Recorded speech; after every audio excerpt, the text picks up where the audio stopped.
이건 그 사람의 맛이 아니다. 노정승의 손이 공중에서 멈춘 순간 넓은 대청 안의 모든 숨소리가 함께 멎었습니다. 칠순 잔치상 위에 김을 피우고 있던 국수 한 그릇. 사람들은 그 국수를 만든 이가 누구인지조차 알지 못하였습니다. 그저 산 아래 객주집에서 올라온 평범한 한 그릇이라 여겼을 뿐이었습니다.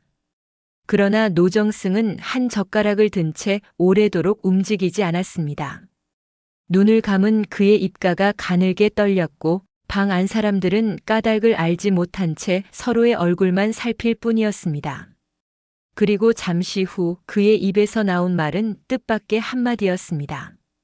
이 국수를 만든 사람을 데려오너라. 그 한마디가 그날 객주집 얼어붙은 우물가에서 물을 깃고 있던 13살 소년의 삶을 어디로 끌고 가게 될지, 수십 년 전 먼 유배지의 산골에서 한 사내가 건넨 한 그릇의 죽과 산사의 툇마루에서 노승이 건네던 따뜻한 국수 한 그릇이 어떻게 한 아이의 새벽 위에서 다시 만나게 될지, 그리고 그 아이가 아버지에게서 물려받은 단 한 문장이 어떻게 한 노정승의 잊혀진 빚을 조용히 끌어올리게 될지, 그때는 아무도 알지 못하였습니다. 한양 북쪽 언덕의 낡은 기와집, 그리고 산 아래 객주집의 좁은 주방. 서로 다른 두 세계가 한 그릇의 국물 속에서 이어지던 그날 저녁. 조선 후기 말수적은 한 노정승과 이름조차 제대로 불리지 못하던 한 소년의 이야기가 이제 조용히 시작됩니다.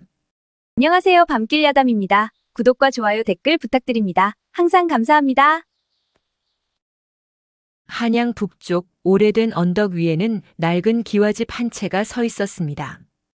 그 집의 주인은 이상건이라는 이름의 노정승이었습니다. 젊은 시절에는 조정의 한가운데에서 붓을 잡던 사람이었고, 중년에는 먼 유배지의 거친 바람을 맞던 사람이었으며, 이제는 칠순을 앞두고 조용히 여생을 정리하는 사람이었습니다. 사람들은 그를 두고 점잖은 어른이라 하였고, 또 어떤 이들은 말수가 적은 분이라 하였습니다.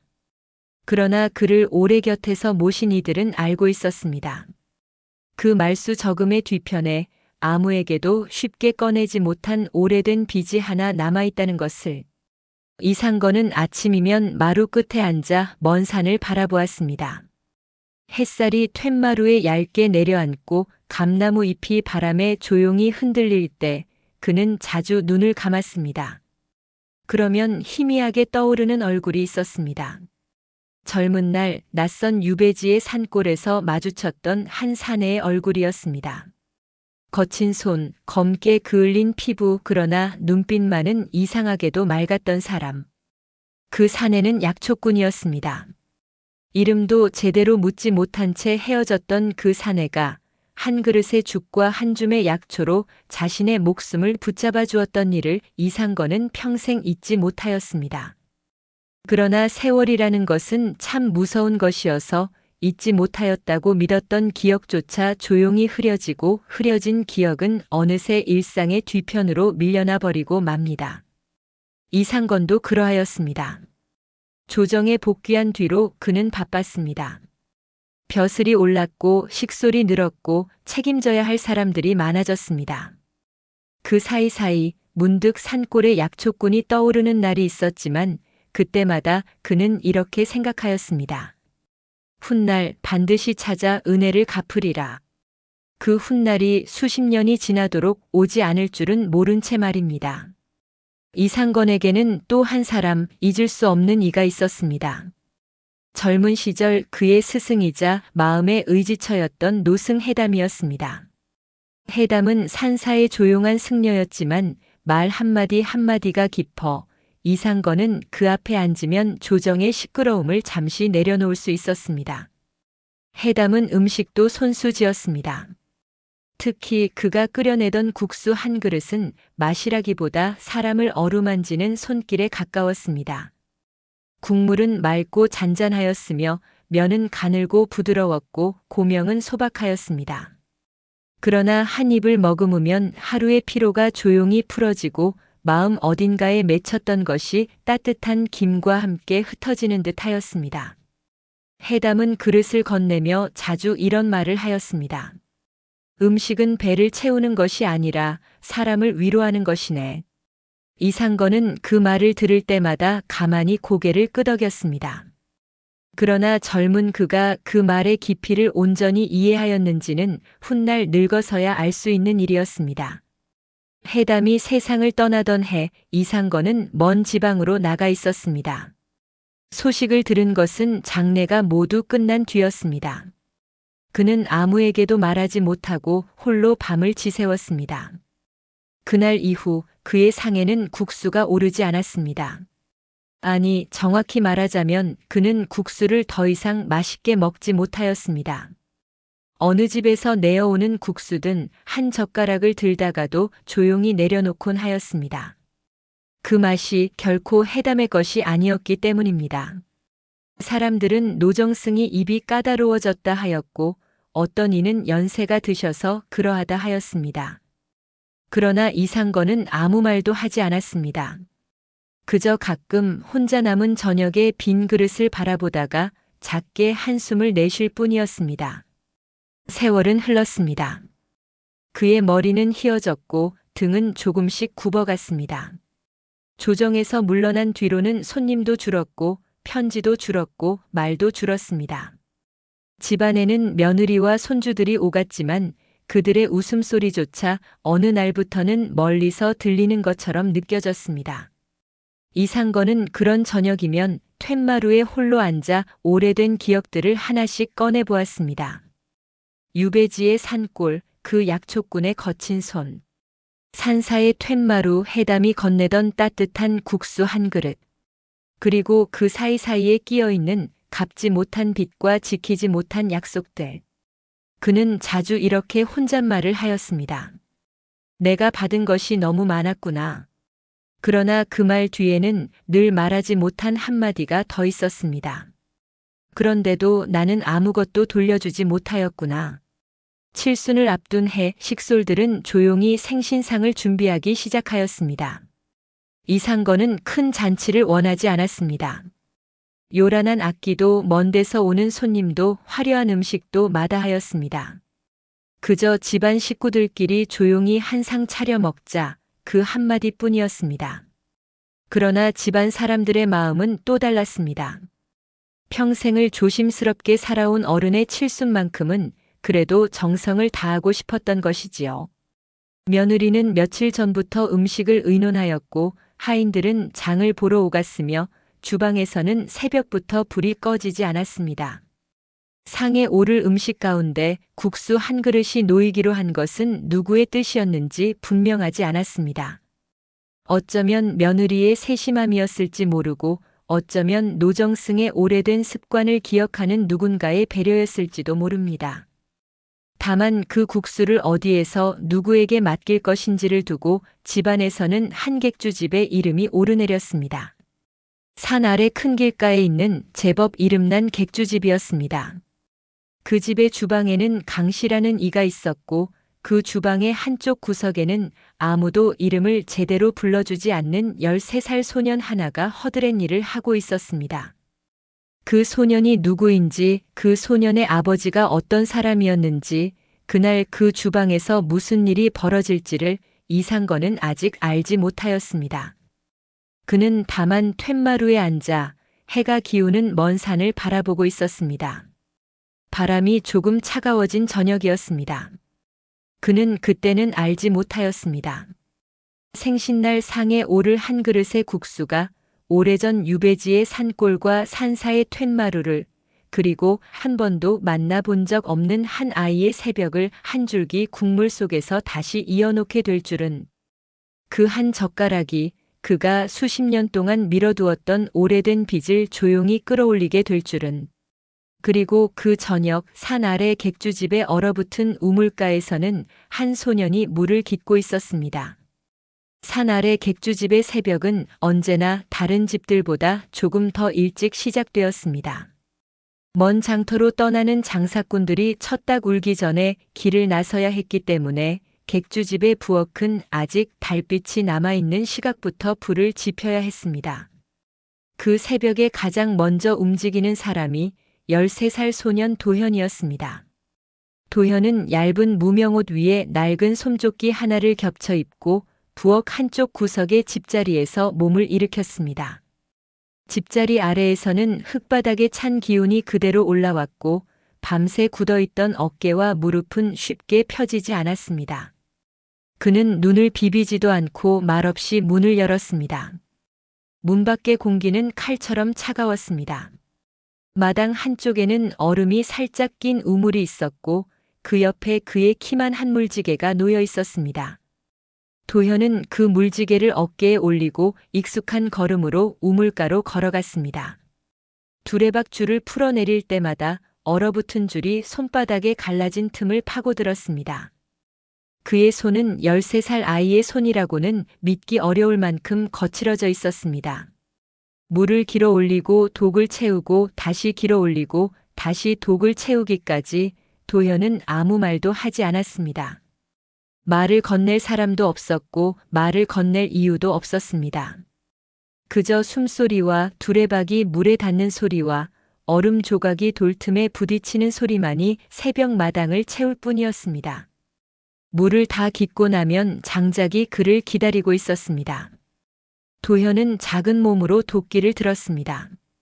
팔이 짧아 도끼질 한 번에 온몸이 휘청거렸지만 그는 멈추지 않았습니다. 장작이 갈라지는 둔탁한 소리가 마당을 울리면 안채에서 누군가가 문을 열고 기지개를 켰고 그제서야 객주집의 하루가 본격적으로 시작되었습니다. 그러나 도현의 하루는 이미 절반쯤 지나 있었습니다. 그가 맡은 일은 늘 정해져 있지 않았습니다. 물을 깃고 장작을 패고 아궁이를 살피고 손님이 몰리면 그릇을 나르고 손님이 떠나면 낡은 그릇을 씻었습니다. 남은 밥이 있으면 먹었고 없으면 그대로 굶었습니다. 누구도 그에게 배가 고프냐고 묻지 않았고 도현 역시 먼저 묻지 않았습니다. 사람들은 그를 도현아라고 부르기보다는 너 그 아이라고 불렀습니다. 이름을 부르는 것은 아버지뿐이었는데 그 아버지는 이미 이 세상에 없었습니다. 도현의 아버지는 떠돌이 약초꾼이었습니다. 산에서 산으로 마을에서 마을로 옮겨다니며 약초를 캐고 그것을 필요한 이에게 건네며 살아가던 사람이었습니다. 도현은 아주 어릴 적부터 아버지의 등에 업혀 산길을 다녔습니다. 어머니의 얼굴은 기억나지 않았습니다. 어머니에 대해 물으면 아버지는 늘 잠시 말이 없다가 먼 산 쪽을 바라보며 짧게 대답하였습니다. 내가 아주 어릴 때 하늘이 데려가셨다. 그 말 뒤로는 아무 말도 덧붙이지 않았습니다. 도현도 더는 묻지 않았습니다. 아버지는 말수가 적은 사람이었지만 산길을 걷는 동안만큼은 제법 많은 이야기를 들려주었습니다. 어느 풀이 열을 내리고 어느 뿌리가 기침을 가라앉히는지, 같은 약초라 하더라도 이른 새벽에 캔 것과 한낮에 캔 것이 어떻게 다른지, 아버지는 그런 것들을 가르치며 가끔 이런 말을 덧붙이곤 하였습니다. 사람의 몸을 고치는 것은 약초가 아니라 약초를 건네는 마음이다. 도현은 그 말을 다 이해하지는 못하였습니다.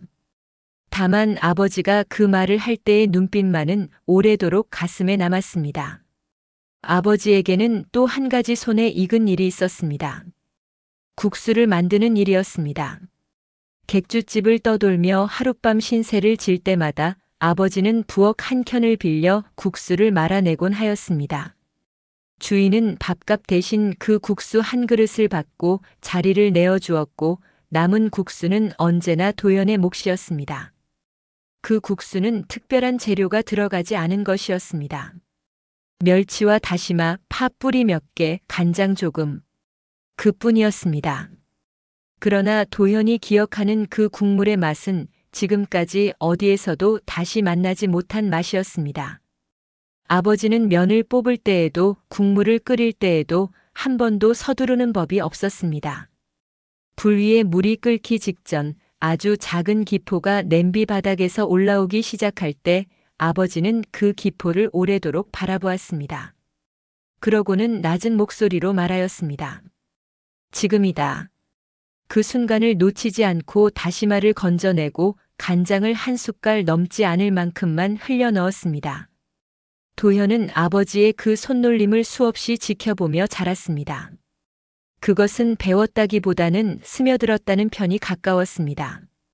아버지가 쓰러지던 날도 두 사람은 어느 산자락을 걷고 있었습니다. 그해 겨울은 유난히 눈이 많았습니다.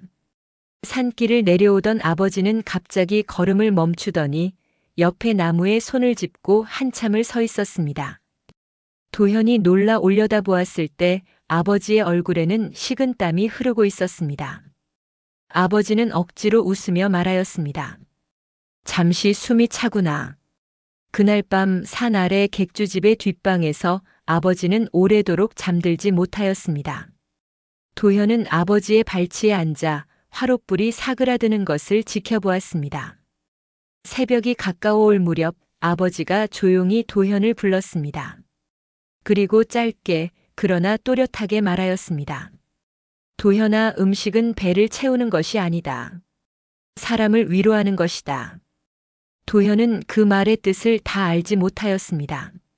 그러나 아버지의 손이 자신의 손을 가만히 덮는 순간 왜인지 그 말을 평생 잊으면 안 되겠다고 느꼈습니다. 며칠 뒤 아버지는 같은 객주집의 뒷방에서 숨을 거두었습니다. 장례라고 할 만한 것도 없었습니다. 떠돌이 약초꾼의 죽음을 챙겨주는 이는 많지 않았습니다. 객주집 주인은 인심을 쓴답시고 아이만큼은 내쫓지 않고 부엌에 두기로 하였습니다. 그날부터 도현은 객주집의 허들의 일꾼이 되었습니다. 아버지가 남긴 것은 낡은 약초 보따리 하나와 손때가 묻은 작은 국수 칼 하나, 그리고 가슴에 새겨진 한 문장뿐이었습니다. 음식은 사람을 위로하는 것이다. 객주집의 주방을 맡고 있는 사람은 강 씨였습니다. 강 씨는 덩치가 크고 목소리가 높은 사람이었습니다. 손님 앞에서는 너그러운 척 웃었지만 주방에서는 달랐습니다. 국물 간이 맞지 않으면 국자를 바닥에 내던졌고 불 조절이 늦으면 아궁이 앞에 하인을 거친 말로 몰아세웠습니다. 도현은 그런 강 씨의 눈치를 살피며 말없이 움직이는 법을 배웠습니다. 눈을 마주치지 않고 발소리를 죽이고 묻지 않은 일에는 대답하지 않는 것. 그것이 그가 객주집에서 살아남는 방식이었습니다. 그러나 강 씨는 이 말 없는 소년을 이상하게 여겼습니다. 아이가 비질을 하는 손놀림이 다른 아이들과 달랐고 그릇을 씻을 때에 물 쓰는 법이 남달랐고 아궁이 앞에서 불을 바라보는 눈빛이 어딘가 묘하게 깊었기 때문이었습니다. 강 씨는 그것이 정확히 무엇인지는 몰랐습니다. 다만 그 소년이 자신이 알지 못하는 무언가를 자기보다 더 잘 알고 있는 것 같다는 느낌이 가끔씩 그의 속을 거슬리게 하였습니다. 그리고 그 불편한 느낌이 어느 날 어떤 모양으로 터져나오게 될지는 강 씨 자신도 아직 알지 못하였습니다. 도현이 부엌 한 구석에서 조용히 몸을 일으키던 그날 새벽에도 한양 북쪽 언덕의 노정승 댁에서는 생신상에 올릴 국수의 주문이 오가고 있었습니다. 주방에 늙은 하인이 강 씨에게 쪽지를 전하러 온 것은 해가 중천에 오르기 전이었습니다. 쪽지를 받아든 강 씨의 얼굴에 처음에는 득이에 찬 웃음이 번졌습니다. 노정승 댁의 잔치상에 음식을 올리게 된다는 것은 객주집의 이름을 한양에 올리는 큰 기회였기 때문입니다. 그러나 그 웃음 뒤에서 강 씨는 한 가지 사실을 떠올리고 잠시 멈칫하였습니다. 그 댁의 어른이 국수 하나만큼은 쉽게 젓가락을 들지 않으신다는 것.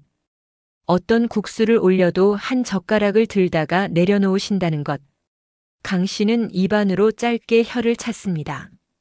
그리고 주방 한쪽에서 묵묵히 그릇을 씻고 있는 도현을 잠시 바라보았다가 이내 시선을 거두었습니다. 그때까지만 해도 강 씨는 자신이 며칠 뒤 어떤 선택을 하게 될지 알지 못하였습니다. 그리고 도현 또한 자신이 씻고 있는 그 그릇 너머에서 자신의 삶을 통째로 흔들어 놓을 하루가 조용히 다가오고 있다는 것을 알지 못하였습니다. 마당의 얼음은 여전히 두꺼웠고 아궁이의 불은 낮게 가라앉아 있었습니다. 그날의 저녁은 아직 아무 일도 일어나지 않은 것처럼 보였습니다. 노정승 댁의 생신날이 사흘 앞으로 다가왔을 무렵 객주집의 주방은 전에 없이 분주해졌습니다. 강 씨는 평소보다 일찍 일어나 장을 보러 나갔고 저녁이면 늦게까지 아궁이 앞에 앉아 이런저런 국물을 끓여보았습니다. 멸치를 더 넣어보기도 하고 다시마를 오래 우려내 보기도 하고 생강 한 조각을 넣었다가 다시 건져내기도 하였습니다. 그러나 국물을 한 숟갈 떠서 맛을 볼 때마다 강 씨의 미간은 조금씩 더 좁아졌습니다. 그는 자신의 손맛을 잘 알고 있는 사람이었습니다. 기름진 고깃국이나 간이 센 찌개, 짭조름한 장조림 같은 것들은 누구에게 내어도 부끄럽지 않았습니다. 그러나 맑고 잔잔한 국물, 특히 국수의 국물이라는 것은 그의 손에서 쉽게 나오지 않는 맛이었습니다. 그는 그 사실을 인정하고 싶지 않았습니다. 그래서 더 늦게까지 아궁이 앞에 앉아 있었고 더 자주 국자를 들었다 놓았습니다. 도현은 그 모습을 멀찍이서 바라보았습니다. 강 씨가 국자를 내려놓고 한숨을 쉴 때마다 도현의 손은 제 의지와 상관없이 잠시 멈추었습니다. 아버지가 국물을 끓이던 그 손놀림이, 그 호흡이, 그 잠깐의 기다림이 머릿속을 스치고 지나갔기 때문입니다. 그러나 도현은 아무 말도 하지 않았습니다. 이 주방에서 자신이 지켜야 할 자리가 어디까지인지를 그는 오래전부터 알고 있었습니다. 입을 다무는 것, 시선을 거두는 것, 먼저 나서지 않는 것. 그것이 그가 아버지를 잃은 뒤 배운 가장 큰 살림이었습니다. 생신 전날 강 씨는 유난히 말이 많아졌습니다. 하인들에게 이런저런 지시를 내리다가도 정작 자신이 해야 할 일 앞에서는 한참을 서성거렸습니다. 그는 몇 번이나 육수 항아리 앞에 서서 두 손을 허리에 얹고 속으로 중얼거렸습니다. 이만하면 되었겠지. 그러면서도 마음 한구석이 편치 않았습니다. 그 댁 어른이 국수 한 젓가락을 들었다가 조용히 내려놓으시는 모습을 그는 직접 본 적도 없으면서 몇 번이나 머릿속에 그렸습니다. 그리고 그 장면이 떠오를 때마다 그의 손끝은 미세하게 굳었습니다. 생신날 새벽은 다른 날보다 훨씬 더 일찍 시작되었습니다. 하늘에는 아직 별이 남아 있었고 마당에는 서리가 하얗게 내려앉아 있었습니다. 도현은 여느 때처럼 물을 길었고 장작을 팼고 아궁이에 불을 지폈습니다. 다만 그날은 부엌 한쪽 구석에서 강 씨가 아침부터 국물을 끓이기 시작하였습니다. 노정승 댁에 올릴 육수였습니다. 강 씨는 이마에 땀을 흘리며 국자를 젓고 간장을 조금씩 흘려넣고 불의 세기를 몇 번이나 바꾸었습니다. 도현은 부엌 바깥에서 그릇을 정리하며 그 모습을 곁눈으로만 살폈습니다. 그러다가 한순간 그의 손이 멈추었습니다. 주방 안에서 새어나오는 국물 냄새가 무언가 미묘하게 어긋나 있었기 때문입니다. 간장의 비린내가 조금 진하게 올라왔고 다시마가 우러나는 시간이 너무 길어진 듯 하였습니다. 도현은 본능적으로 눈썹을 모았지만 이내 고개를 숙였습니다. 말할 일이 아니었습니다. 말해서도 안 되는 일이었습니다. 그는 다시 그릇을 닦기 시작하였습니다. 해가 중천을 지날 무렵 노정승 댁에서 사람이 왔습니다. 잔치상에 올릴 음식을 가지러 온 하인이었습니다.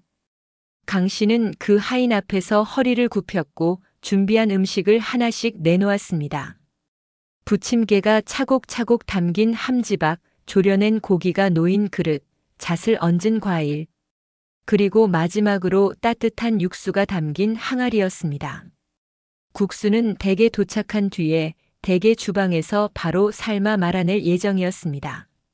하인이 항아리의 뚜껑을 살짝 열어 냄새를 맡은 순간이었습니다. 그의 얼굴이 아주 잠깐 미묘하게 굳었습니다.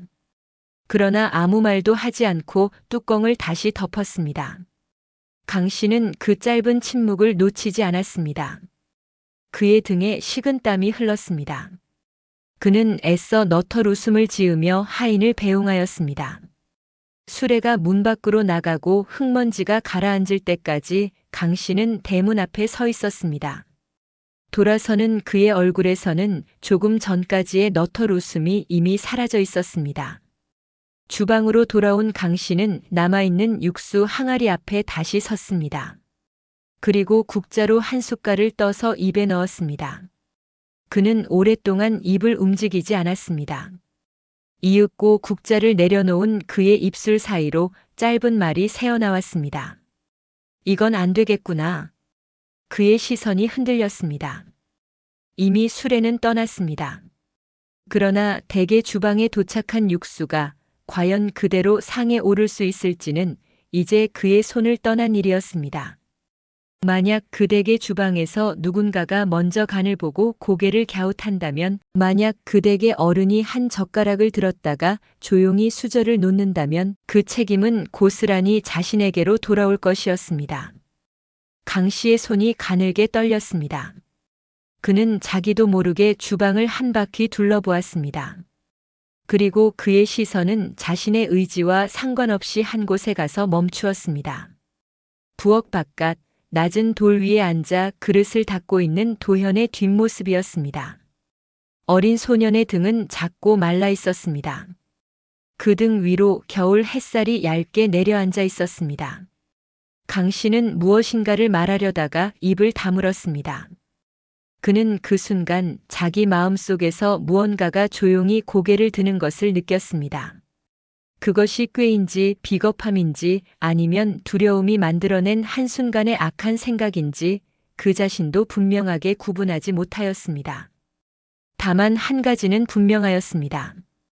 지금 이 순간 자신의 실수를 덮어줄 수 있는 그럴듯한 핑계가 저 어린 소년의 뒷모습 위에 이미 걸쳐져 있다는 사실이었습니다.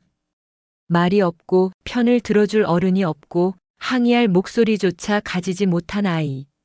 강 씨는 그 사실을 오래전부터 알고 있었습니다. 다만 지금까지는 그 사실을 이런 방식으로 떠올려 본 적이 없었을 뿐이었습니다. 그는 천천히 주방 안으로 돌아 들어갔습니다. 그리고 아무에게도 들리지 않도록 낮은 목소리로 자기 자신에게 한 번 더 중얼거렸습니다. 잠시 면목만 세우면 된다. 그 중얼거림이 그의 입 밖으로 나오는 순간 그는 스스로도 인식하지 못한 채 한 걸음을 내디뎠습니다. 한 사람의 인생이 다른 한 사람의 변명 속에 조용히 접혀 들어가는 그 첫 걸음이었습니다. 그날 오후 노정승 댁에서는 손님들이 하나둘 도착하기 시작하였습니다. 마당에는 가마가 들어섰고 대청에는 방석이 깔렸으며 주방에서는 마지막 상차림이 한창이었습니다. 큰 잔치는 아니었습니다. 집안 식구들과 오래된 번 몇 사람, 그리고 이상건이 젊은 시절 신세를 졌던 몇몇 어른들이 전부였습니다. 그러나 그 조촐한 상 위에 오를 음식 하나하나는 며느리와 하인들이 며칠을 두고 준비한 것들이었습니다. 국수는 마지막에 올리기로 하였습니다. 주방에서는 한 하인이 객주집에서 받아온 육수를 다시 데우고 있었습니다. 그는 국물을 한 숟갈 떠 맛을 보다가 잠시 고개를 갸웃하였습니다. 그러나 이미 시간이 촉박하였고 객주집에서 받아온 음식에 함부로 손을 대는 것도 예의가 아니었습니다. 그는 한 번 더 고개를 갸웃하였을 뿐 결국 그대로 국수를 말아내기로 하였습니다. 삶은 면 위에 따뜻한 국물이 부어지고 그 위에 파와 지단이 얇게 얹혔습니다. 그릇에서는 조용히 김이 피어올랐습니다. 겉으로 보기에는 여느 집의 국수와 다를 바 없는 한 그릇이었습니다. 그 그릇이 상 위에 놓이고 노정승의 자리 앞에 조심스럽게 밀어졌습니다. 이상건은 가볍게 고개를 끄덕이며 식솔들의 인사를 받았습니다. 그리고 이윽고 천천히 젓가락을 들었습니다. 그는 언제나 그렇듯 먼저 국수 한 젓가락을 떠서 입으로 가져갔습니다. 방 안의 모든 사람들이 자신도 모르게 잠시 숨을 죽였습니다. 노정승의 입가가 움직였고 눈꺼풀이 살짝 내려앉았습니다. 그리고 다음 순간 그의 손이 공중에서 조용히 멈추었습니다. 그 멈춤이 의미하는 것이 무엇인지 그 자리에 앉아 있던 식솔들은 아직 알지 못하였습니다. 다만 한 가지, 그날 저녁 그 대청 안의 공기가 아주 천천히 가라앉고 있다는 것만은 누구라도 느낄 수 있었습니다. 그리고 그 시각 산 아래 객주집 주방에서는 강 씨가 조용히 앞치마를 벗고 있었습니다. 그의 얼굴은 창백하였고 그의 눈은 한 곳에 머물지 못하였습니다. 그는 몇 번이고 부엌 바깥을 돌아보았습니다. 그곳에는 여전히 도현이 아무것도 모른 채 그릇을 닦고 있었습니다. 대청 안의 공기가 가라앉은 것은 아주 잠깐이었습니다. 노정승의 손이 공중에서 멈추었던 그 짧은 순간을 사람들은 처음에는 눈치채지 못하였습니다. 이상건은 이내 젓가락을 조용히 상 위에 내려놓았고 얼굴에는 아무런 내색도 드러내지 않았습니다. 다만 그 자리에 함께 앉아있던 며느리가 그 짧은 멈춤을 놓치지 않았습니다. 그녀는 시아버지의 그릇 쪽으로 슬쩍 시선을 옮겼다가 이내 고개를 숙였습니다. 국수는 그대로 그릇 안에 남아 있었습니다. 이상건은 다른 음식에는 손을 대었지만 국수 그릇 쪽으로는 다시 젓가락을 옮기지 않았습니다. 잔치는 평온하게 이어졌습니다. 오래된 벗들이 한마디씩 덕담을 건네었고 손자 아이들은 할아버지 앞에서 작은 시구절을 외웠습니다. 이상건은 가만히 고개를 끄덕이며 웃어주었고 술잔도 조심스럽게 받았습니다. 겉으로 보기에 그날의 잔치는 어느 한 구석도 흐트러지지 않은 조용한 잔치였습니다. 그러나 식솔들은 알고 있었습니다. 노정승이 하루 중 가장 먼저 손을 대는 음식이 늘 국수였다는 것을, 그리고 그 국수 그릇이 오늘따라 한 젓가락만 오간 채 상 위에 그대로 남아있다는 것을. 누구도 입에 담지는 않았지만 방 안에는 어떤 보이지 않는 무게가 조용히 내려앉기 시작하였습니다. 손님들이 모두 돌아간 뒤 상이 물려졌습니다. 하인들은 그릇들을 조심스럽게 거두어 주방으로 옮겼습니다. 주방의 늙은 하인은 국수 그릇을 건네봤다가 그 안에 거의 그대로 남아있는 국수를 보고 잠시 멈칫하였습니다. 그는 아무 말 없이 그릇을 한쪽에 내려놓았습니다. 그리고 남은 국물을 한 숟갈 떠 조심스럽게 맛을 보았습니다. 숟가락을 입에서 뗀 그의 얼굴에 아주 희미한 그늘이 스쳤습니다. 그는 국자를 내려놓고 조용히 한숨을 내쉬었습니다. 그러고는 혼잣말처럼 작게 중얼거렸습니다. 어른이 이걸 드시기는 어려우셨겠구나. 그날 밤 이상건은 여느 때처럼 사랑채로 물러났습니다. 그는 두터운 이불 위에 앉아 책을 한 권 꺼내 무릎 위에 올려두었습니다. 그러나 책장은 오래도록 넘어가지 않았습니다. 방 안에는 화롯불이 잔잔하게 타고 있었고 창밖에서는 마른 나뭇가지가 바람에 흔들리는 소리가 들려왔습니다. 이상건은 한동안 화롯불을 바라보았습니다. 낮의 잔치상이 조용히 떠올랐습니다. 오랜만에 만난 벗의 얼굴, 손자의 맑은 목소리, 며느리가 정성스럽게 담아낸 나물 한 접시, 그리고 한 젓가락만을 허락하고 상 위에 그대로 남아있던 국수 한 그릇. 그는 그 국수의 맛을 다시 떠올려 보았습니다. 국물이 나쁘다고는 할 수 없었습니다. 짜지도 않았고 비리지도 않았으며 다시마와 멸치의 맛이 나름대로 어우러져 있었습니다. 다른 집의 어른들이었다면 오히려 그 정도면 충분하다 하셨을 것이었습니다. 그러나 이상건은 그 한 젓가락에서 어딘가 메마른 것을 느꼈습니다. 국물이 혀에 닿는 순간 잠시 따뜻함이 올라왔다가 그 뒤에 아무것도 남지 않았습니다. 위로가 없었습니다. 그리움이 없었습니다. 사람을 생각한 흔적이 그 국물 안에는 없었습니다. 이상건은 천천히 눈을 감았습니다. 그 순간 그의 머릿속에 수십 년 전의 어느 겨울이 떠올랐습니다. 산사의 툇마루, 눈 덮인 마당, 그리고 노승 해담이 건네던 작은 사기 그릇 하나. 그 그릇에 담긴 국수는 지금 생각해도 특별할 것이 없는 재료들로 만들어진 것이었습니다. 다시마와 멸치, 간장 조금, 파 뿌리 몇 개. 그러나 한 젓가락을 떠올렸을 때 김이 얼굴을 감싸고 국물이 혀에 닿는 그 순간에 그는 하루 종일 어깨에 매어 있던 무언가가 조용히 풀어지는 것을 느꼈습니다. 해담은 그릇을 건네면서 자주 이런 말을 하였습니다. 오늘 자네의 하루가 고달팠겠지. 그 한마디는 늘 짧았습니다. 그러나 그 짧은 말과 함께 건네어지는 국수 한 그릇은 어떤 긴 위로의 말보다도 깊었습니다.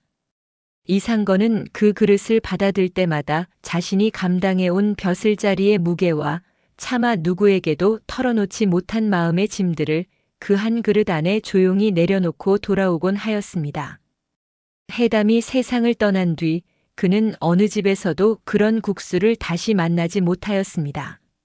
어떤 국수는 국물이 너무 진하였고 어떤 국수는 간이 너무 짙었습니다. 기름이 많이 떠 있기도 하였고 재료가 너무 화려하기도 하였습니다. 그러나 문제는 맛이 아니었습니다. 그 국수들에는 공통적으로 무엇인가가 빠져 있었습니다.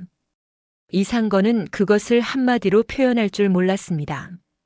그저 한 젓가락을 들고 나면 그 뒤로는 수저가 더 이상 움직이지 않을 뿐이었습니다.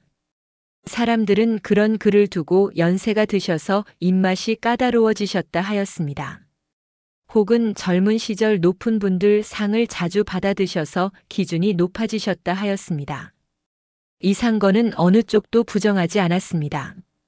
다만 혼자 남은 저녁이면 빈 그릇을 오래 바라보다가 나직이 혼잣말을 하곤 하였습니다. 그분의 손이 아니구나. 그리고 그 뒤에 늘 따라오는 한 문장이 있었습니다. 내가 그 은혜를 갚지 못하였구나. 오늘의 국수도 그러하였습니다. 아니, 오늘의 국수는 그 중에서도 특히 더 메마르게 느껴졌습니다. 재료가 부족한 것도 아니었고 솜씨가 어설픈 것도 아니었는데 그 국물 어디에도 사람을 떠올린 흔적이 없었습니다. 마치 누군가가 급한 마음으로 시간을 쫓기며 만들어낸 듯 하였습니다. 이상건은 그 사실을 누구에게도 말하지 않았습니다. 말해보아야 자신의 까다로움만 드러나는 일이었고 음식을 준비한 며느리의 마음을 상하게 할 이유도 없었습니다. 그는 그저 눈을 감은 채 오래된 기억들 속으로 조용히 물러날 뿐이었습니다. 그러나 그 밤 잠이 쉽게 들지 않았습니다. 국수 한 젓가락의 메마름 뒤에서 어떤 얼굴이 자꾸만 떠올랐기 때문입니다. 수십 년 전 유배지의 산골에서 그를 돌보아 주었던 이름도 제대로 묻지 못한 한 약초꾼의 얼굴이었습니다. 그 사내는 거친 손으로 약초를 다리고 또 밤이 깊어질 무렵이면 작은 솥에 국물을 끓여주었습니다. 그 국물은 맑고 잔잔하였으며 한 숟갈을 넘길 때마다 얼어붙었던 몸 안으로 온기가 번져왔습니다. 그 사내는 국물을 건네며 특별한 말을 하지 않았습니다. 다만 이런 말을 한번 조용히 해주었을 뿐이었습니다. 이것이 몸을 고치는 것이 아니라 마음을 붙잡아주는 겁니다. 이상건은 그 말을 그때는 깊이 새기지 못하였습니다. 병이 나은 뒤로는 조정의 일에 쫓겼고 그 얼굴은 서서히 흐려졌습니다. 가끔 떠오르기는 하였지만 그때마다 그는 이렇게 생각하였습니다. 훗날 반드시 찾아 은혜를 갚으리라. 그러나 그 훗날이 오지 않는 사이 그 사내가 세상의 어느 하늘 아래에서 어떻게 살아가고 어떻게 세상을 떠났는지 그는 전혀 알지 못하였습니다. 이상건은 천천히 눈을 떴습니다. 화롯불은 조금 사그라들어 있었고 창밖의 바람은 잦아들어 있었습니다. 그는 자리에서 일어나 방 한쪽에 놓인 경대 위에 낡은 궤를 오래도록 바라보았습니다. 그 궤 안에는 젊은 시절 유배지에서 챙겨두었던 몇 가지 물건들이 들어 있었습니다. 빛바랜 종이에 적어둔 약초 이름들, 그리고 이름을 차마 적지 못한 채 한 사내라고만 써둔 짧은 글 한 줄이었습니다. 이상건은 그 궤를 열지는 않았습니다. 다만 그 궤 앞에 서서 한참을 말없이 서 있을 뿐이었습니다. 그리고 속으로 조용히 중얼거렸습니다. 오늘 내가 무엇을 잊고 살아온 것일까? 이튿날 아침 이상건은 며느리를 불렀습니다. 며느리는 시아버지의 부름에 조심스럽게 사랑채로 들어섰습니다. 이상건은 평소와 다를 것 없는 낮은 목소리로 그러나 또렷하게 물었습니다. 어제의 국수는 어디에서 오느냐? 며느리는 잠시 말을 고르다가 산 아래 객주집의 이름을 조심스럽게 꺼내었습니다. 이상건은 천천히 고개를 끄덕였습니다. 그리고 한동안 말이 없었습니다. 며느리는 시아버지의 얼굴을 조심스럽게 살폈습니다. 그의 얼굴에는 노여움도 실망도 책망의 기색도 없었습니다. 다만 어딘가 오래전 일을 하나 더 떠올리고 있는 사람의 표정이 있었습니다. 이윽고 이상건은 조용히 입을 열었습니다. 다음 상에도 같은 곳에서 국수를 받아오너라. 며느리가 놀라 고개를 들었습니다. 예상하지 못한 말이었습니다. 어제의 국수가 어른의 입에 맞지 않으셨다는 것을 그녀는 이미 알아차리고 있었기 때문입니다. 그러나 이상건은 거기에 한마디를 더 덧붙였습니다. 다만 다음에는 그 주방의 일꾼들 모두의 얼굴을 조용히 보아두어라. 며느리는 그 말뜻을 바로 이해하지는 못하였습니다. 그러나 오래된 시아버지의 말투 속에 무언가 평소와 다른 기운이 실려 있다는 것만은 분명히 느낄 수 있었습니다. 그녀는 조용히 고개를 숙이고 물러났습니다. 그 시각 산 아래 객주집 주방에서는 강 씨가 어젯밤부터 제대로 잠들지 못한 얼굴로 아궁이 앞에 앉아 있었습니다. 노정승 댁에서 별다른 전갈이 오지 않은 것을 그는 좋은 뜻으로 해석하고 싶었습니다. 그러나 아무리 마음을 다잡아 보려 해도 어제의 그 국물 한 숟갈이 자기 혀에 남긴 어긋난 맛이 쉽게 지워지지 않았습니다.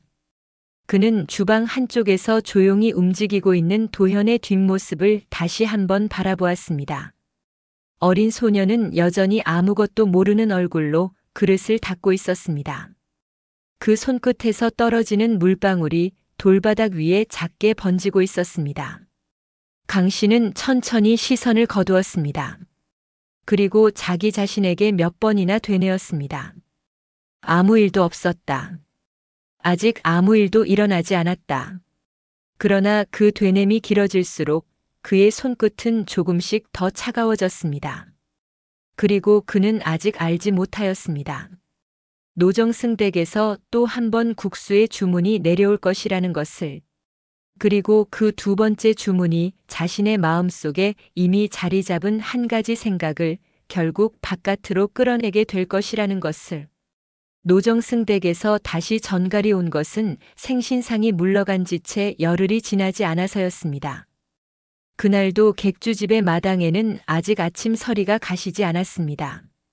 한양 쪽에서 내려온 하인이 대문 앞에 말을 세우고 짧은 편지 한 장을 강 씨에게 내밀었습니다. 봉투를 받아든 강 씨의 손이 아주 잠깐 멈추었습니다. 편지를 펼쳐 읽는 동안 그의 얼굴에는 서로 다른 두 가지 표정이 연달아 스쳐 지나갔습니다. 처음에는 안도의 빛이, 그 뒤에는 까닭을 알 수 없는 서늘함이 조용히 내려앉았습니다. 편지의 내용은 간결하였습니다. 노정승 댁에서 가까운 시일 안에 오래된 벗 한 분을 모시고 조용히 저녁상을 차리려 한다는 것. 그 상에 다시 국수 한 그릇을 올리고자 하니 지난번과 같은 손에서 준비해 보내달라는 것. 그것이 전부였습니다. 책망의 말도 어긋난 맛에 대한 언급도 없었습니다. 강 씨는 편지를 몇 번이나 다시 읽었습니다.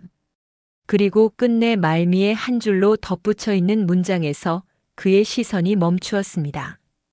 그 댁의 어른께서 지난번 국수를 만든 손에 다시 한번 맡겨보고자 하신다는 것이었습니다. 만든 손. 그 세 글자가 강 씨의 가슴에 작게 박혔습니다. 강 씨는 편지를 접어 소매 안에 넣었습니다.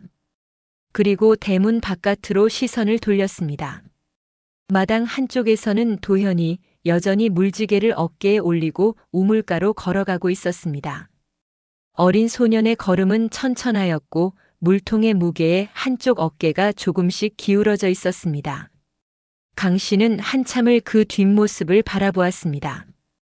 그의 입가가 알 듯 모를 듯 움직였지만 소리는 되어 나오지 않았습니다. 그날 강 씨는 주방의 일꾼들을 한 사람씩 따로 불렀습니다. 평소에 강 씨답지 않게 말수가 적었고 눈빛은 묘하게 내리깔려 있었습니다. 그는 하인들에게 몇 가지를 되풀이하여 당부하였습니다. 주방에서 일어나는 소소한 일들을 함부로 바깥에 옮기지 말 것. 특히 지난번 생신상에 올린 국수와 관련하여 혹시라도 이런저런 말을 만들지 말 것. 그리고 누군가 먼저 와서 묻지 않는 한 먼저 입을 열지 말 것. 하인들은 서로 눈짓을 주고받으면서도 고개를 끄덕일 뿐이었습니다. 강 씨의 얼굴에는 평소와 다른 조심스러움이 실려 있었고 주방 전체에는 어딘가 가라앉은 공기가 흐르고 있었습니다. 도현은 그 모든 것을 말없이 지켜보았습니다. 13살의 그에게도 이 공기의 변화가 무엇을 뜻하는지를 어렴풋이 짐작할 수 있었습니다. 다만 그는 그 변화에 자신의 이름이 어떤 방식으로 걸려 있는지는 아직 알지 못하였습니다. 두 번째 국수를 준비하는 날 강 씨는 첫 번째 때와는 다른 태도로 아궁이 앞에 앉았습니다. 지난번과 같은 실수를 되풀이하지 않기 위해 그는 더 일찍부터 육수를 우리기 시작하였고 간장의 양도 훨씬 더 조심스럽게 맞추었습니다. 그러나 국자를 저을수록 그의 미간은 다시 좁아졌습니다. 어디에서부터 어긋나는지는 알 수 없었지만 국물의 맛은 여전히 한 발짝 모자라 있었습니다. 그는 낮은 숨을 내쉬며 국자를 솥 가장자리에 조용히 올려놓았습니다. 그리고 한참을 가만히 앉아 있었습니다.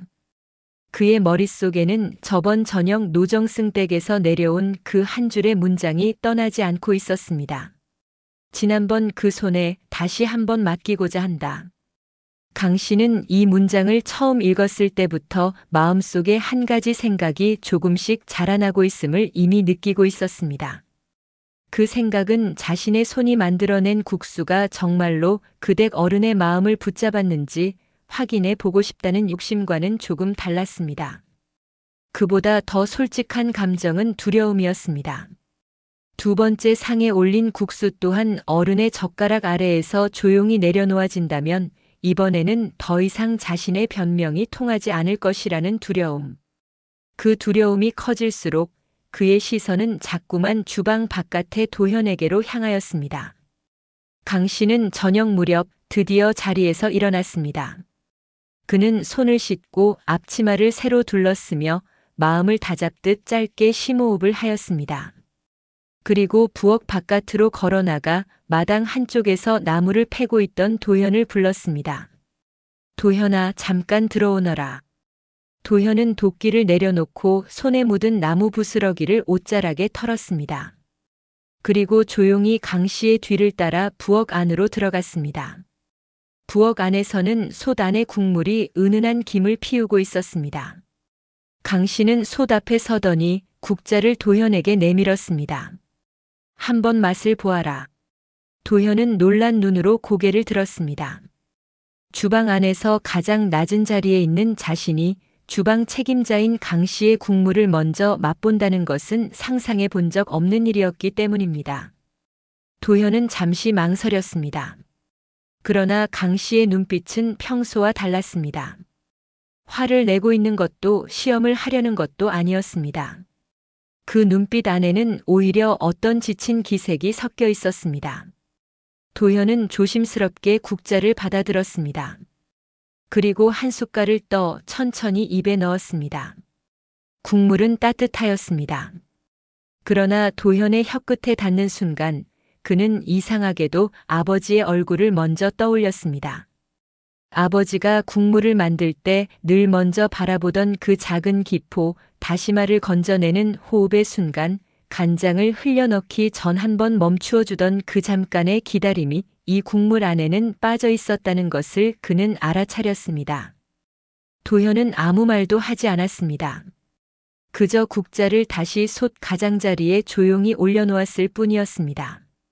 강 씨는 그 모든 것을 지켜보고 있었습니다. 어린 소년의 표정은 거의 변하지 않았습니다. 그러나 그 고요한 얼굴 안에서 눈빛 하나가 아주 잠깐 흔들리는 것을 강 씨는 놓치지 않았습니다.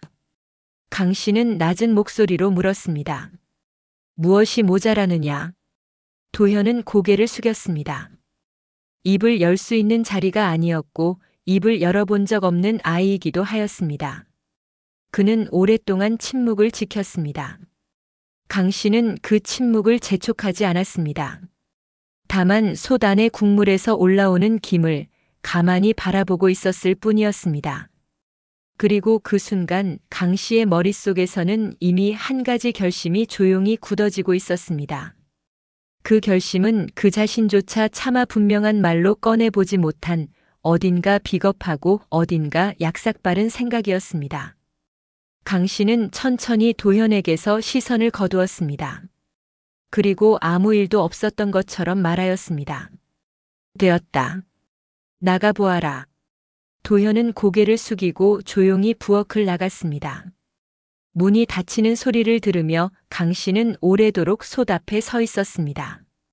이윽고 그는 자신의 손으로 끓고 있던 국물의 불을 낮추었습니다. 그리고 한참을 그 국물을 바라보다가 아궁이 옆에 놓아두었던 간장 항아리 쪽으로 천천히 손을 뻗었습니다. 그 손은 아주 미세하게 떨리고 있었습니다. 그날 밤 강 씨는 하인 한 사람을 불렀습니다. 오래전부터 자신의 손발이 되어주던 입이 무거운 사내였습니다. 강 씨는 그에게 몇 마디를 낮게 일러두었습니다. 내일 노정승 댁에서 음식을 가지러 사람이 올 때 만약 국수의 맛에 대한 물음이 나온다면 어떻게 답해야 하는지에 대한 지시였습니다. 그리고 한마디를 더 덧붙였습니다.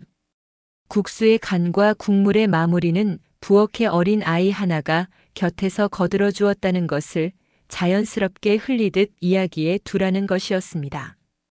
하인은 고개를 갸웃거렸습니다. 그는 그 어린 아이가 누구인지 알고 있었고 그 아이가 어떤 아이인지도 알고 있었습니다. 그러나 그는 아무것도 묻지 않았습니다. 강 씨의 눈빛이 질문을 허락하지 않는 눈빛이었기 때문입니다. 그는 그저 조용히 고개를 끄덕이고 자리에서 물러났습니다. 강 씨는 혼자 남은 주방에서 오래도록 아궁이의 불을 바라보았습니다. 그 불은 낮게 가라앉아 있었고 이따금씩 장작이 탁 하고 작게 튀었습니다. 그는 자신에게 몇 번이나 되뇌었습니다. 이 국수가 성공하면 아이에게도 돌아가는 몫이 있을 것이다. 이 국수가 실패하여도 아이가 잠깐 꾸지람을 듣고 넘어가면 그만이다. 어차피 저 아이는 아무도 편을 들어줄 사람이 없지 않은가. 그 되뇌미 길어질수록 그의 가슴 한구석은 이상하게도 점점 더 무거워졌습니다. 그러나 그는 애써 그 무거움을 밀어두었습니다. 그에게 지금 가장 중요한 것은 내일의 국수였습니다. 이튿날 아침 노정승 댁에서는 약속한 대로 하인이 내려왔습니다. 강 씨는 다듬어둔 음식을 하나씩 내놓았고 마지막으로 따뜻한 국수 국물을 항아리에 담아 올렸습니다. 국물을 건네는 그의 손은 어제보다 조금 더 무거웠습니다. 하인은 항아리를 받아 수레에 실었습니다. 그리고 그 옆에 서 있던 강 씨의 하인이 강 씨가 미리 일러둔 말을 조용히 흘렸습니다. 이번에는 저희 부엌의 어린아이가 국물의 끝맛을 조금 거들었습니다. 노정승 댁의 하인은 그 말을 특별히 되묻지 않았습니다. 다만 그런가 하고 짧게 대답하였을 뿐이었습니다. 그 짧은 대답을 등 뒤로 받으며 강 씨는 대문 앞에 오래도록 서 있었습니다. 흙먼지가 가라앉은 뒤에도 그는 한참을 그 자리에서 움직이지 않았습니다. 그 시각 도현은 여느 때처럼 우물가에서 물을 깃고 있었습니다.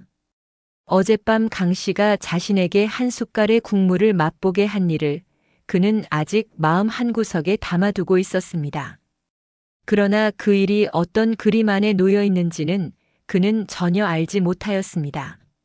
아침 햇살이 마당 위로 길게 비껴 들어오는 동안 객주집의 문 안팎에서는 두 개의 전혀 다른 하루가 동시에 흘러가고 있었습니다. 한쪽에서는 어른들의 어긋난 계산과 조용한 거짓말이, 다른 한쪽에서는 한 어린 소년의 말없는 새벽임 같은 공기 속에서 나란히 지나가고 있었습니다. 그리고 그 두 하루가 한 그릇의 국수 위에서 다시 만나게 될 저녁은 이제 그리 멀지 않은 곳에 다가와 있었습니다. 노정승 댁에 두 번째 국수 국물이 도착한 것은 해가 서쪽으로 한참 기울기 시작할 무렵이었습니다. 그날 저녁 사랑채에는 오래된 벗 한 사람이 자리를 잡고 있었습니다. 젊은 시절 이상건과 함께 글을 읽던 친구였는데 먼 지방에서 오랜만에 한양에 올라온 길이었습니다. 두 노인은 오랜만에 마주 앉아 옛 이야기를 나지막하게 주고받았습니다.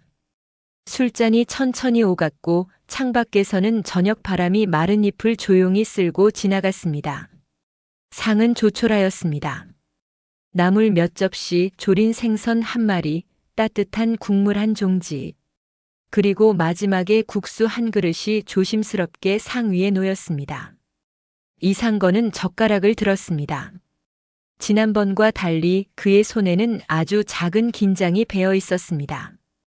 오랜 벗 앞에서 내색할 수는 없었지만 마음 한구석에서는 한 가지를 조용히 확인하고자 하였습니다.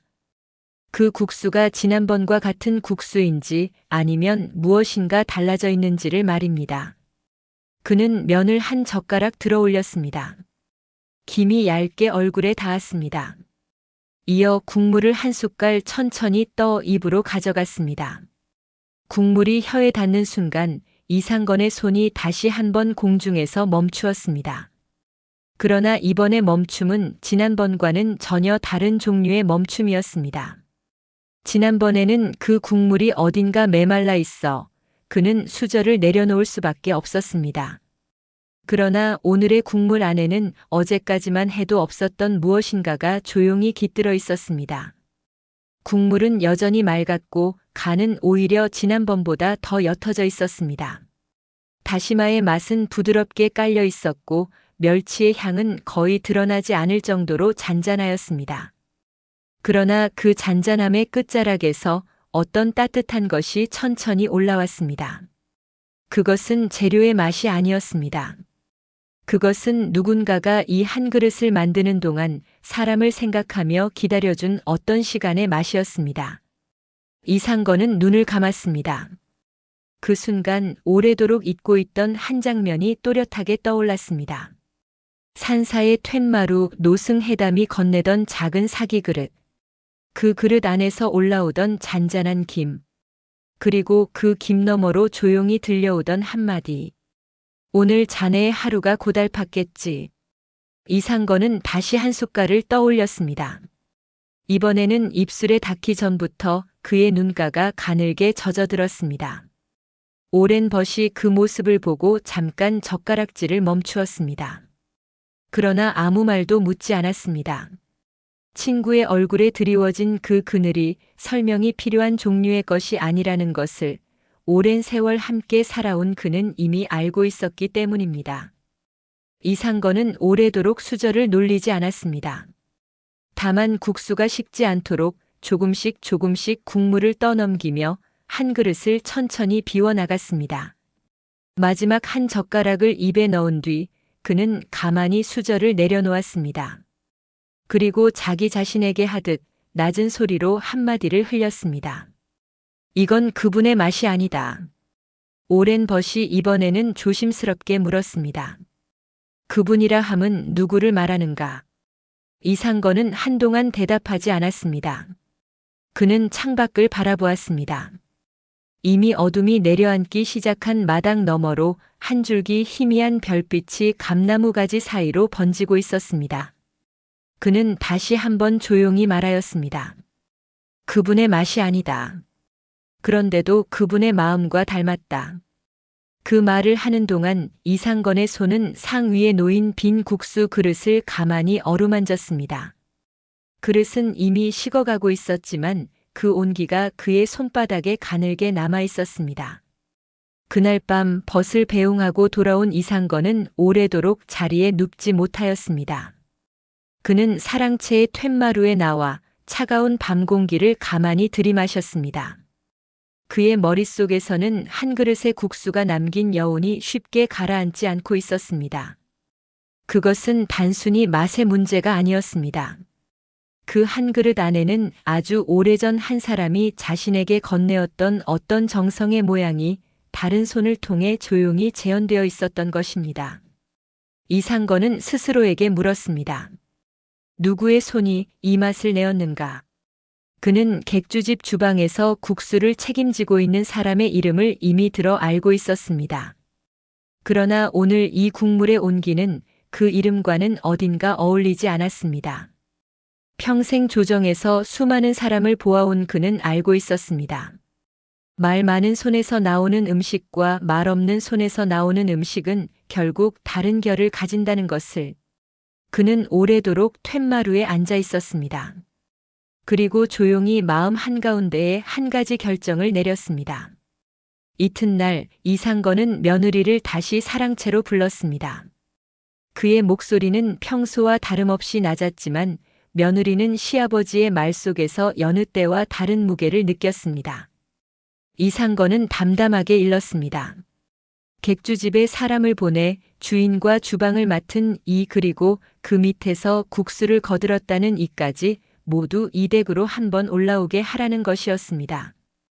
꾸짖기 위한 부름이 아니라 그저 한번 얼굴을 보아두고자 함이라고 그는 덧붙였습니다. 며느리는 시아버지의 눈을 한번 올려다보았습니다. 그 눈 안에는 노여움이 없었습니다. 그러나 그 눈 안에는 며느리가 처음 보는 어떤 결기가 조용히 자리 잡고 있었습니다.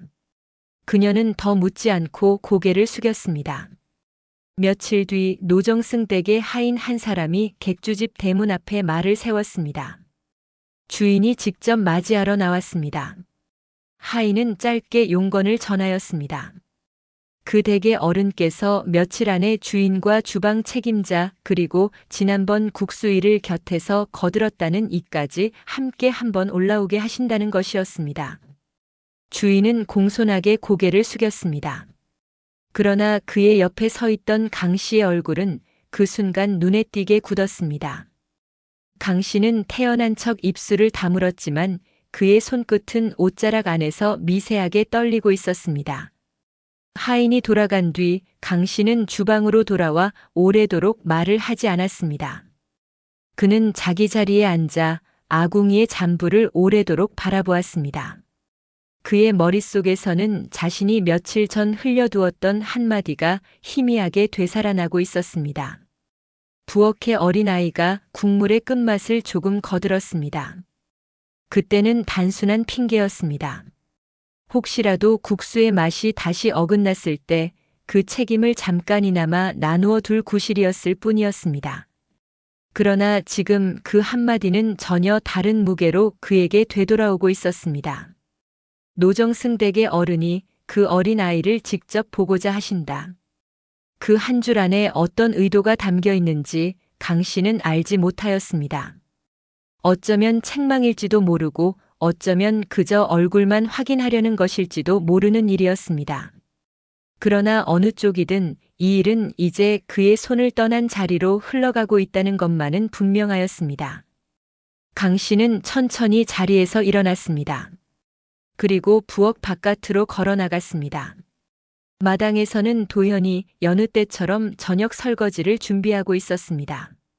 소녀는 허리를 숙인 채 커다란 함지박을 끌어당기고 있었습니다. 등 뒤에서 그림자 하나가 다가왔지만 그는 고개를 들지 않았습니다. 강 씨는 한동안 말없이 도현을 내려다보았습니다. 그러고는 평소와 다른 조금은 가라앉은 목소리로 짧게 말하였습니다. 도현아, 며칠 뒤 나와 함께 한양에 한번 다녀올 것이다. 도현은 손을 멈추었습니다. 그리고 아주 천천히 고개를 들어 강 씨를 올려다보았습니다. 어린 소년의 얼굴에는 놀람보다 먼저 두려움이 떠올랐습니다. 한양이라는 말은 그에게 너무 먼 말이었고 노정승 댁이라는 이름은 그에게 닿을 수 없는 자리의 이름이었기 때문입니다. 도현은 입을 열지 못하였습니다. 다만 강 씨의 얼굴을 가만히 올려다보았을 뿐이었습니다. 강 씨는 그 눈을 오래 마주보지 못하였습니다. 그는 애써 시선을 돌리며 한마디를 덧붙였습니다. 가서 내가 시키는 대로만 하면 된다. 그 한마디 안에 강 씨 자신도 미처 정리하지 못한 계산들이 겹겹이 접혀 있었습니다. 국수의 맛이 마음에 드셨다면 그 공을 적당히 나누어 자신의 자리를 지킬 수도 있는 일이었습니다. 반대로 그 맛이 결국 어른의 기대에 미치지 못하였다면 부엌의 어린 아이 하나에게 잠깐 책임을 흘려두고 뒤로 물러날 수도 있는 일이었습니다. 어느 쪽이든 강 씨의 머릿속에서는 이미 두 갈래 길이 나란히 그려져 있었습니다. 그리고 그 두 길의 어느 쪽에 서 있든 그 중심에 놓이는 것은 결국 어린 도현 한 사람이었습니다. 도현은 강 씨의 얼굴에서 눈을 거두고 다시 고개를 숙였습니다. 그는 아무 말도 하지 않았습니다. 다만 조용히 함지박을 마저 끌어당겨 물을 붓기 시작하였을 뿐이었습니다. 그의 손은 평소보다 조금 느렸고 한 움큼 퍼올린 물방울은 어딘가 모르게 무겁게 떨어졌습니다. 그날 밤 도현은 부엌 한 구석의 집자리에 누워 한동안 잠들지 못하였습니다. 창틈으로는 찬 바람이 가늘게 들어왔고 멀리서 개 짖는 소리가 들렸습니다. 그는 아버지의 얼굴을 떠올렸습니다. 국수를 만들던 아버지의 손을, 약초 보따리를 메고 산길을 오르던 아버지의 등을, 그리고 마지막으로 뒷방에서 자신을 조용히 바라보며 남긴 그 한마디를 다시 한번 천천히 되새겼습니다. 음식은 배를 채우는 것이 아니라 사람을 위로하는 것이다. 그 말이 오늘만큼 무겁게 느껴진 밤은 없었습니다. 도현은 천천히 눈을 감았습니다. 한양이 어떤 곳인지, 노정승 댁이 어떤 자리인지 그는 전혀 알지 못하였습니다. 다만 한 가지만은 어렴풋이 느끼고 있었습니다. 며칠 뒤 자신이 서게 될 자리가 평생을 통틀어 한 번도 서본 적 없는 자리라는 것. 그리고 그 자리에서 자신의 입이 무엇을 말하느냐에 따라 자신의 하루들이 지금까지와는 완전히 다른 방향으로 흘러갈지도 모른다는 것. 그러나 그때까지도 도현은 알지 못하였습니다. 그 자리에서 평생 이름조차 마주친 적 없는 한 노인이 자신의 얼굴을 오래도록 바라보게 되리라는 것을.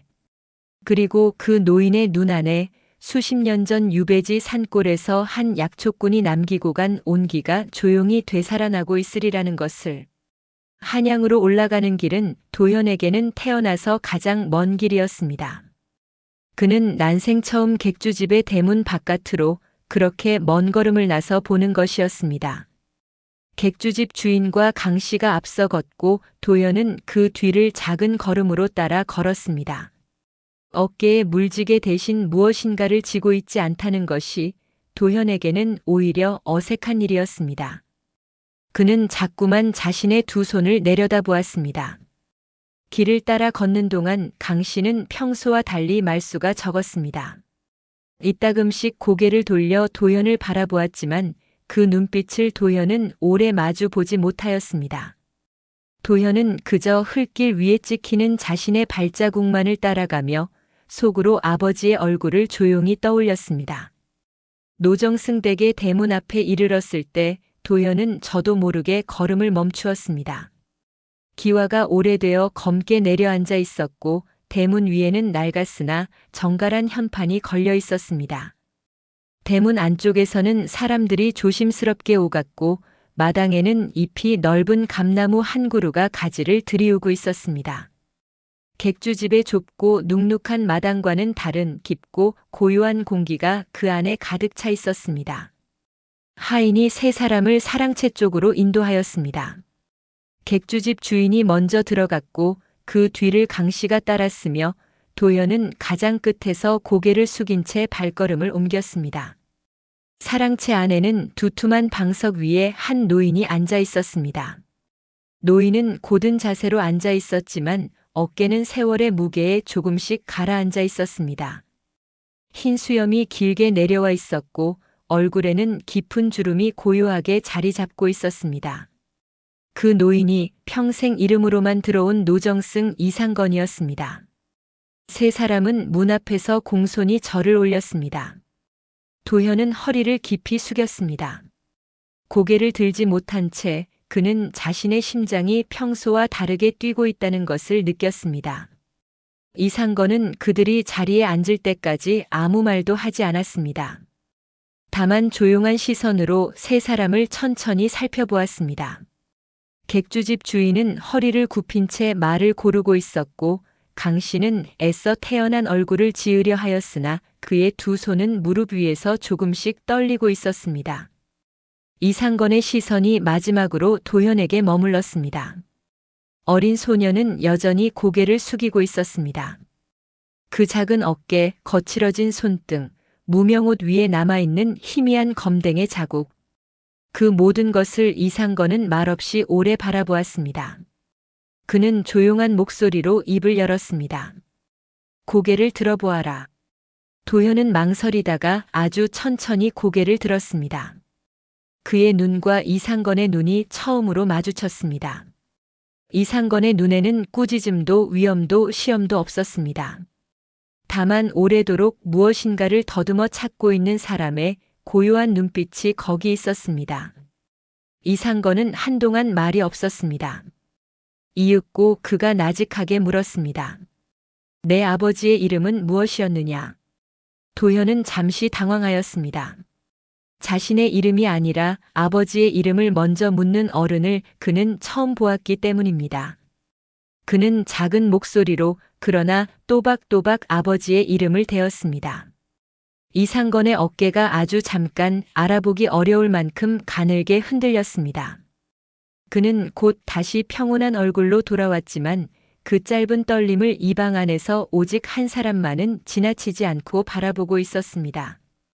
바로 강 씨였습니다. 강 씨는 아직 무엇도 이해하지 못하고 있었지만 자신이 짐작하지 못한 어떤 일이 이 방 안에서 조용히 풀려나가고 있음을 본능적으로 느꼈습니다. 이상건은 도현에게 다시 물었습니다. 내 아버지는 어디에서 사람들을 돌보았느냐? 도현은 고개를 숙이며 아버지가 떠돌았던 몇몇 산자락의 이름을 기억나는 대로 대었습니다. 그리고 그중 한 지명을 이야기하는 순간 이상건의 얼굴에 깊은 그늘이 조용히 번졌습니다. 그 지명은 수십 년 전 그가 유배되어 지냈던 바로 그 산골의 이름이었습니다. 이상건은 잠시 눈을 감았습니다. 그리고 그 시절의 한 장면을 다시 떠올렸습니다. 병으로 거의 숨이 끊어지기 직전 낯선 객점의 방 안에서 미음 한 그릇을 떠넣어주던 거친 손. 찬 바람이 새어 들어오는 방 구석에서 밤새 약탕기 앞에 앉아 부채질을 하던 한 사내의 뒷모습. 이름을 묻자 다만 이렇게 대답하였던 그 목소리. 이름 같은 것은 아시지 않아도 됩니다. 이상건은 천천히 눈을 떴습니다. 그의 시선이 도현의 얼굴에 다시 머물렀습니다. 그 얼굴 안에서 그는 오래전 그 약초꾼의 눈매와 입가를 조용히 찾아내고 있었습니다. 이상건은 오래도록 말이 없었습니다. 그리고 낮은 목소리로 거의 혼잣말처럼 한마디를 흘렸습니다. 내가 그 은혜를 이제야 다시 만나는구나. 그 한마디에 담긴 의미를 도현은 다 알지 못하였습니다. 그러나 객주집 주인과 강 씨의 얼굴빛은 그 한 문장을 들은 순간 눈에 띄게 달라졌습니다. 이상건은 이윽고 시선을 강 씨에게로 옮겼습니다. 그의 눈빛은 여전히 조용하였지만 그 안에는 평생을 조정해서 수많은 사람을 겪어온 이의 깊은 힘이 실려 있었습니다. 이상건은 강 씨에게 몇 가지를 차분히 물었습니다. 첫 번째 국수의 국물은 누구의 손을 거쳤는지, 두 번째 국수의 마무리는 정확히 어떤 순서로 이루어졌는지, 그리고 주방 안에서 그 어린 소년이 어떤 일들을 맡아왔는지. 강 씨는 몇 번이나 말을 더듬었습니다. 그는 준비해온 이야기를 되풀이해 보려 하였지만 이상건의 눈앞에서는 그 이야기들의 이음새가 자꾸만 어긋났습니다. 말끝이 갈수록 흐려졌고 이마에서는 식은땀이 번지기 시작하였습니다. 이상건은 강 씨의 말을 끊지 않았습니다. 그는 묵묵히 끝까지 듣기만 하였습니다. 모든 대답이 끝난 뒤에도 그는 한참 동안 아무 말도 하지 않았습니다. 방 안에는 화로의 불이 낮게 타는 소리만이 조용히 흘렀습니다. 이윽고 이상건은 담담한 목소리로 말하였습니다. 오늘의 일은 크게 벌리지 않을 것이네. 강 씨의 어깨에 안도의 빛이 스치려는 순간 이상건은 한마디를 더 덧붙였습니다. 다만 그대의 자리는 오늘까지일 것이네. 강 씨는 고개를 숙였습니다. 그의 입에서는 어떤 변명도 나오지 못하였습니다. 이미 그 자신이 무엇이 어디에서부터 어긋났는지를 누구보다 잘 알고 있었기 때문입니다. 객주집 주인 또한 감히 고개를 들지 못하였습니다. 이상건은 그들에게 더 이상 질책의 말을 보태지 않았습니다. 그는 다만 하인에게 명하여 두 사람을 먼저 바깥으로 물러나게 하였습니다. 방 안에는 이상건과 도현 그리고 늙은 하인만이 남았습니다. 이상건은 도현을 가까이 오게 하였습니다. 소녀는 조심스럽게 무릎으로 걸어 이상건의 앞에 자리를 잡았습니다. 이상건은 오래도록 그 얼굴을 바라보았습니다. 이윽고 그는 떨리는 듯 그러나 아주 단정한 목소리로 말하였습니다. 내 아버지는 오래전에 내 목숨을 붙잡아준 사람이었다. 도현은 고개를 들었습니다. 그 말의 뜻이 무엇인지 그는 한 번에 다 이해하지 못하였습니다. 다만 자신의 아버지가 눈앞에 이 노인의 삶 어딘가에 분명한 자리 하나를 남겨두었다는 것만은 그 한마디에서 분명히 느낄 수 있었습니다. 이상건은 말을 이었습니다. 나는 오래도록 그 은혜를 잊고 살았다. 스스로도 모르는 사이에 밀어두고 있었다. 이제 와서야 이렇게 다시 만나는구나. 그는 잠시 눈을 감았다가 다시 떴습니다. 그의 눈은 조금 붉어져 있었지만 목소리는 흔들리지 않았습니다. 이상건은 도현에게 물었습니다. 너는 앞으로 무엇을 하며 살고 싶으냐? 도현은 오랫동안 대답하지 못하였습니다. 그는 여태 자신에게 그런 질문을 건네준 사람을 아버지 이후로 만난 적이 없었습니다. 이윽고 도현은 작은 목소리로 그러나 망설임 없이 대답하였습니다. 저는 지금 하던 일을 그대로 하고 싶습니다. 이상건의 눈이 조용히 커졌습니다. 그 일이란 무엇이냐? 도현은 고개를 살짝 숙이며 말하였습니다. 물을 깃고 장작을 패고 그릇을 닦는 일입니다. 그리고 가끔 국수를 만드는 일입니다.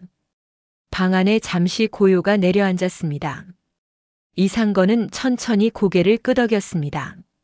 그리고 아주 작은 미소를 지었습니다. 그 미소 안에는 수십 년을 조정해서 보내며 수많은 사람의 욕심과 계산을 지켜본 한 노인이 처음으로 만나는 어떤 깨끗한 마음에 대한 조용한 경의가 담겨 있었습니다. 이상건은 말하였습니다. 그리하거라. 다만 앞으로는 이 집에 머물며 그 일을 계속하면 된다.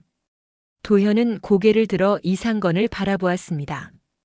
자신의 자리를 통째로 뒤엎는 제안이 아니라 자신이 지금까지 해오던 일을 그대로 이어가게 해주는 제안이라는 것을 그는 차츰 이해하였습니다. 이상건은 한마디를 덧붙였습니다.